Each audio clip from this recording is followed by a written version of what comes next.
আমার এক ছোট্ট প্রয়াস কবি শুভ দাশগুপ্তের দিদি।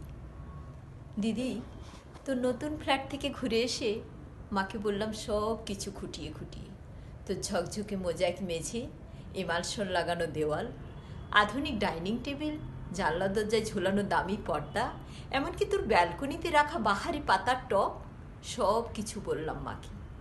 নগেন দত্ত লেনের আমাদের আলো বাতাসহীন একতলার ভাঙা ঘরে বসে মা সব শুনলেন চোখ বুজে। শুনতে শুনতে মার মুখে ফুটে উঠছিল হাসি আর চোখে আসছিল জল। তোর ব্যালকনিতে দাঁড়ালে ছড়িয়ে থাকা শহরটাকে অনেক দূর পর্যন্ত দেখা যায়। বসবার ঘরের দেওয়ালে নতুন কেনা একটা সুন্দর পেন্টিং ঘরটাকে কি গাম্ভীর্যে ভরিয়ে তুলেছে, সে কথাও বললাম মাকে। চোখ বুজে শুনতে শুনতে মার মুখে ফুটে উঠছিল হাসি আর চোখে আসছিল জল। তো চেহারাটা আগের চেয়ে অনেক ছকছকে সুন্দর হয়ে গেছে, ফর্সা হয়ে গেছিস অনেকটা। যদিও তোর হাসিটা আছে ঠিক ছেলেবেলারই মতো। জামাইবাবুর মুখে শুনলাম সামনের পুজোয় তোরা নাকি পুরো দক্ষিণ ভারতটাই একেবারে বেরিয়ে আসবি। মা নগেন দত্ত লেনের ভাঙাচোরা ঘরে বসে এসব শুনে হেসেছে, আর কেন জানি না মার চোখে এসেছে জল। সব কিছুই বলেছি দিদি, শুধু তোর ডাইনিং স্পেসে রাখা ওই দুধ সাদা রঙের ফ্রিজটার কথা মাকে বলিনি।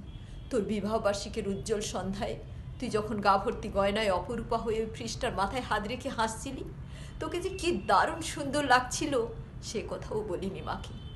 তোর বিবাহবার্ষিকীর সন্ধ্যায় তোদের আনন্দ উজ্জ্বল অ্যাপার্টমেন্টে তুই আর জামাইবাবু যখন ফ্রিজটার পাশে দাঁড়িয়ে মালাবদল করছিলি ওই রসিক বন্ধুদের অনুরোধে, আর ক্যামেরার ফ্লাশ ঝিলিক দিয়ে উঠছিল উপচে পড়া খুশির মতো, ঠিক তখনই দিদি আমার চোখের সামনে স্পষ্ট হয়ে উঠেছিল হাসপাতালের করিডোরে বাবার ভেঙে পড়া মুখ। ভেতরে মা তখন অপারেশনের পর অচৈতন্য। ডাক্তার এসে বাবাকে বললেন চোখটা বোধহয় আর বাঁচানো গেল না, তাও একবার চেষ্টা করে দেখতে পারেন মাদ্রাজে। যদিও সে অবশ্য অনেক টাকার ব্যাপার। হাঁড়ি কাঠে আটকে পড়া অসহায় পশুর মতো করুণ দেখাচ্ছিল তখন বাবার মুখটা। সিঁড়ি দিয়ে নেমে আসতে আসতে বাবা আমার কাঁধে হাত রেখে বলেছিলেন, কমলাকে সারা জীবন শুধু দুঃখ কষ্টই দিলাম, সুখ দিতে পারলাম না।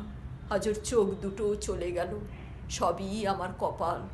দিদি, অনেক দরদস্তুর চাপাচাপির পর তোর বিয়েটা যখন আরও কয়েক ভরি সোনা আর একটা ফ্রিজের দাবিতে আটকে পড়েছিল অনিশ্চয়তার ঘেরাটোপে, বাবা তখন কাউকে না জানিয়ে চড়া সুদে ধার করেছিলেন অনেক অনেক টাকা। সামান্য মাইনের প্রাইভেট কোম্পানির চাকরি করা বাবা বেঁচে থাকতে থাকতে অন্তত একটা মেয়েকে পার করার দুরন্ত আশায় ঝুঁকি নিয়ে ফেলেছিলেন অনেকটা। চোখের জল আর রজনীগন্ধার সৌরভকে পেছনে ফেলে তুই চলে গেলি।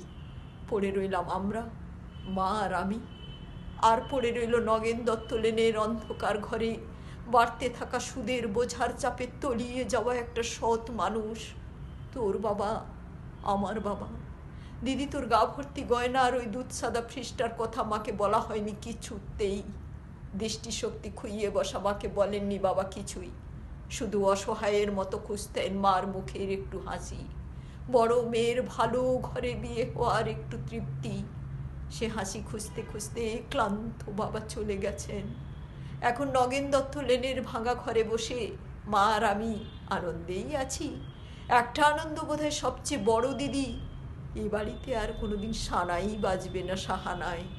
সানাই, রজনীগন্ধা, বেনারসি, হইচই এসব অপ্রাসঙ্গিক হয়ে থেকে যাবে চিরটাকাল।